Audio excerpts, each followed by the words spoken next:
Let's take a look at Walker's speech that technological advancements have not made libraries unnecessary, and this is the more refined version. So once again, flow it and evaluate it. I love technology and technological growth. I love being on the internet and I love using my smartphone, but I also love my public library and the resources it provides. So when I drew the topic that technological advancements have made libraries unnecessary, I actually pretty strongly disagree with that statement, and two main reasons come to mind why. The first of which being that libraries continue to provide an important civic space for the general population, and secondly is that libraries continue to reach those who don't necessarily have access to this sort of technological progress. But returning to the first notion that libraries act as important civic space, what I mean by that is that they are a location where people can come together, interact, and collaborate as citizens, and just as citizens, not necessarily as members of a particular religious affiliation or of a political group, but just as citizens.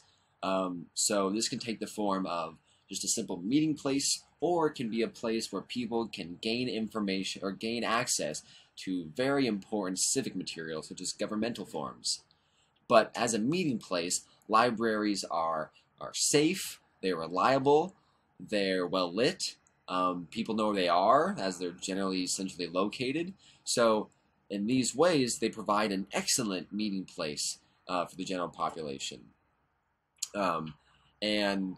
Because they are a publicly owned resource, they are free to everyone. Anyone can come and sign up for these meeting places, whether it's your local government group or your community service group or even something like your knitting group or your book club or whatever. You can come together, meet, and interact as citizens in this public and free meeting place, which libraries provide.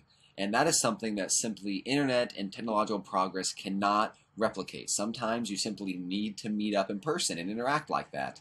But more so than that is that libraries can provide a place where you can gain access to vital civic materials, such as tax forms or other things like that.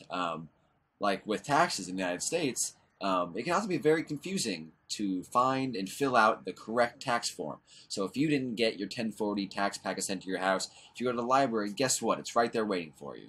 Or if you are looking for information on how to register your car, you can go to the library and easily find that information. And at a library, there's someone there to help you find that information. It's not just you getting it. There's a librarian or whoever there to help you.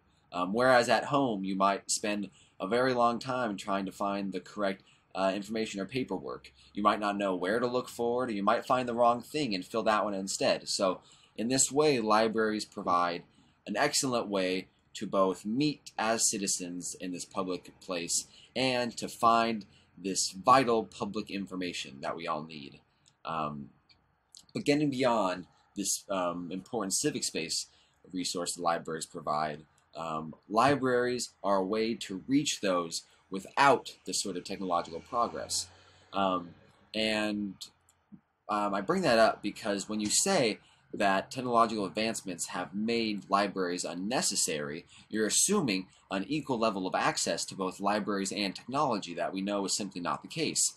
A couple of canonical groups that might not necessarily have this sort of access are maybe the elderly or the poor or homeless. These groups are undoubtedly helped by the resource that libraries provide. In the elderly, for example, libraries help them retain access to just a whole horde of resources and information that they wouldn't have unless they privately bought into this sort of technology. I know personally a couple of elderly relatives who, just because of their physical location, their geographical area, they are not able to get high-speed internet. So in this way, libraries provide an excellent way for them to just, research on Google or Wikipedia or watch YouTube with these things that we take for granted. That just because you're elderly doesn't mean you stop enjoying, you don't stop being entertained or stop doing research or learning. So libraries provide an excellent way for them to retain this sort of access to the things that they enjoy doing or could enjoy doing. In the same way, libraries provide a way for the poor to help retain their access. Something as simple as them looking up on Google Maps where local food banks are, or even looking up online job postings. These are things that would be more or less impossible for them to do if they didn't have libraries to provide this free, no cost of entry resource for all citizens.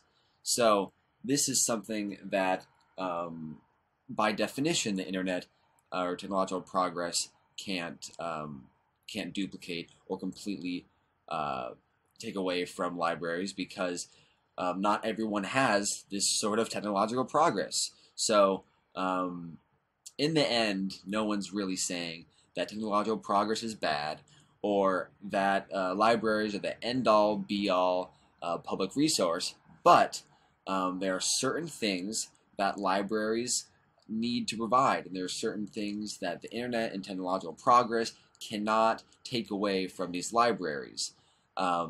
So because of this, libraries continue to be a vital resource today, and they will continue to be a vital resource in the future, because they provide this important civic space, and they provide a way to reach those without this sort of technological access.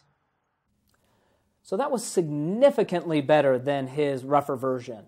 That's a result of a lot of different choices, and a lot of different things are going on to make this such a distinct counterpart to that rougher version of the speech. So let's go ahead and move through this top to bottom. The thesis is very clear, and there's a very clear preview. It's given me the appropriate amount of time. I can sort of get down what those main points are. Then we get into each one, and if you look at this, the outline for the rougher version of this and the refined version of this are basically the same. But it's how he's performing that makes this speech so much easier to follow along with. So under that first one, libraries serve important civic spaces, meetings, and civic materials. Each one of those, he's bringing in a lot of concrete detail. And so it just gives us a greater sense of what that evidence is and how it relates to the main point. Now, that said, I think that his 1A, and I'll come back to this here in a bit, but also his 2B, they just ran long. The 1A ran certainly too long. He had made his point.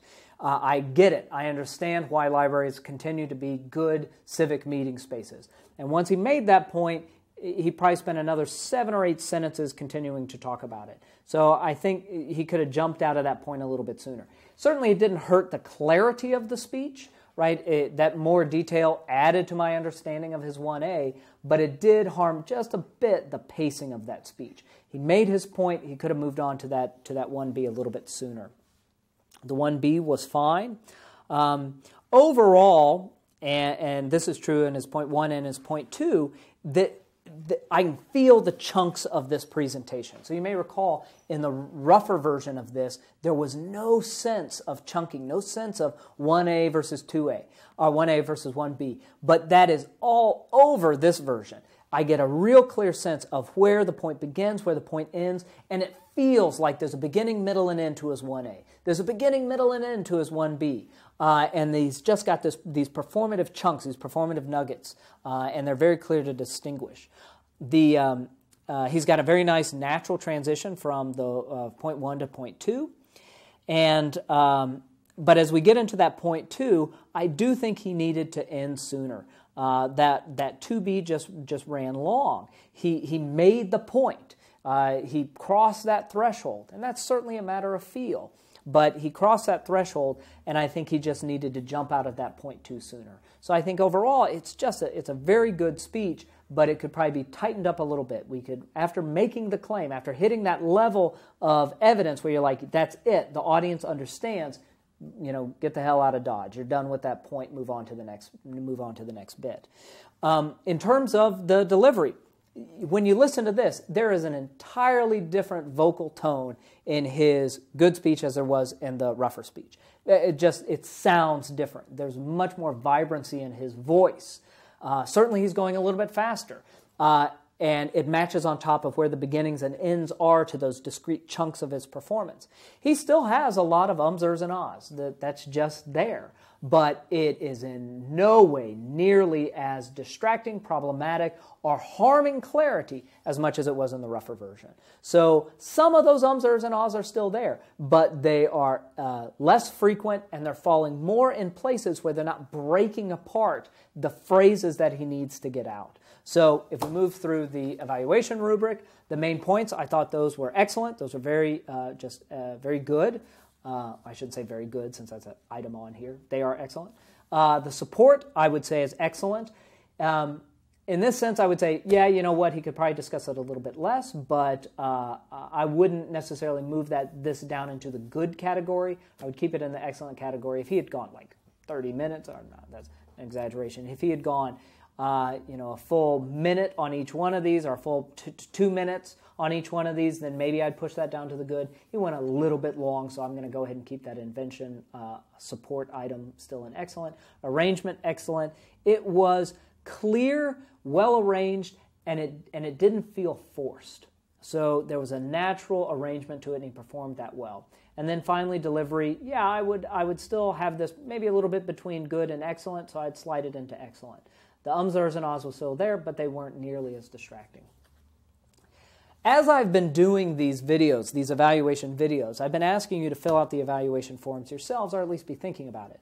My hope is that we have some sort of shared agreement about these various speeches. We're not going to have 10,000 people achieve inter-rater reliability on this, but I want to make sure that we can increase the likelihood that we're all pretty much on the same page when we're using this page that is the same for all of us, but that we understand these terms. So in these videos, and you can go back and rewatch them, I would want you as a speaker, as an evaluator, to more or less norm against me. So if I'm pegging something in the good category, I would hope that you understand the rationale behind that and would probably do somewhat similar actions. So I think we can, in the discussion forums, have an interesting analysis of the form itself and what's on here and what's not. But this is the form that we've gone with, and this is how the assignment is designed around the form. Given that, we want to make sure that we're all pretty much circling the same category when it comes time to evaluate speakers. Because this is about, using this evaluation form is about clear teaching, but it's really about getting better at analysis, because it's going to help you with being a speaker, but getting better at analysis because that's got to be the way that peer review functions in a class this size. I want that peer review to be valuable for you and meaningful for you. And the way we're going to get at that is to make sure that people are looking for the same stuff. If someone rolls in and all they want to analyze is delivery, well, that's not what the impromptu speech is about. Delivery is important, but it's only one component of the larger piece here, of the larger puzzle here. Maybe it's a very large piece, I don't know. But that's why we've been doing these, so I hope you take it with that spirit and continue to look and use this evaluation rubric. Thank you.